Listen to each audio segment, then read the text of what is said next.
सर्वप्रथम मैं कुलपति महोदय प्रोफेसर लक्ष्मी निवास पांडे जी का बहुत बहुत धन्यवाद ज्ञापन करती हूँ अपने हृदय से कि उन्होंने इतनी तल्लीनता और संयम के साथ हमें बहुत समय दिया।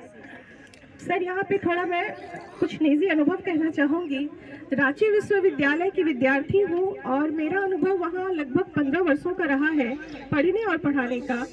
इस दौरान मैंने बहुत सारे कार्यक्रम वहाँ देखे, लेकिन मैंने कभी भी कुलपति महोदय को इतना समय देते नहीं देखा। ये हमारा सौभाग्य है कि हमारे इस कुटिया में आकर आपने इतना समय हमें दिया। इसके लिए फिर से मैं आपको हृदय से बहुत बहुत धन्यवाद देती हूँ। कार्यकाल में इस क्षेत्र के लिए अधिक से अधिक समय दूंगा। बहुत बहुत धन्यवाद सर। मैंने लगभग 10 मंथ पहले ज्वाइन किया था, अभी नई नियुक्ति है मेरी।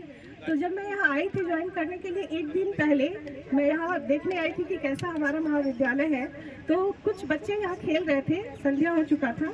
तो मैंने उनसे पूछा कि यहाँ बच्चे आते हैं? तो उन्होंने कहा कभी कभी आते हैं, लेकिन पता नहीं, मुझे नहीं पता।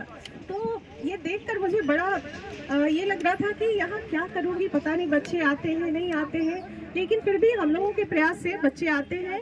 और मैं अब चाहूँगी कि सर, आपके कर कमलों से आज तो आगाज़ हो ही गया है, तो अंजाम जल्दी हमें मिले कि हमारे महाविद्यालय का ये प्रांगण जो है बिल्कुल हरा भरा हो जाए और बहुत सारे भवन निर्माण हो जाए। इसकी आगाज़ तो हो ही गई है। सर, बहुत बहुत धन्यवाद। तत्पश्चात मैं कुल सचिव महोदय का बहुत बहुत धन्यवाद करती हूँ कि उन्होंने भी यहाँ आकर इतना अमूल्य समय हमें दिया। इसके पश्चात मैं समस्त भू संपदा पदाधिकारियों का हार्दिक हार्दिक बधाई देती हूँ, उन्हें धन्यवाद ज्ञापन करती हूँ कि उन्होंने भी अपना बहुमूल्य समय दिया। इसके पश्चात हमारे प्रधानाचार्य महोदय एवं हमारे जितने भी सहयोगी कर्मचारी हैं, या हम कह लें कि हमारे जितने अग्रज और अनुज सहायक प्राध्यापक हैं, उन समस्त जनों का भी बहुत बहुत धन्यवाद। इसके साथ साथ मैं खगड़िया वासियों को भी बहुत धन्यवाद देती हूँ कि उन्होंने हमारे इस शुभ क्षण में यहाँ आकर वो हमारे साक्षी बने और यह इतिहास के पन्नों में हमेशा याद किया जाएगा। अंत में मैं 4 पंक्तियाँ कहना चाहूँगी। कुछ लोग इतिहास पढ़ते हैं, कुछ लोग इतिहास पढ़ते हैं, कुछ लोग इतिहास पढ़ाते हैं, कुछ लोग इतिहास बनाते हैं।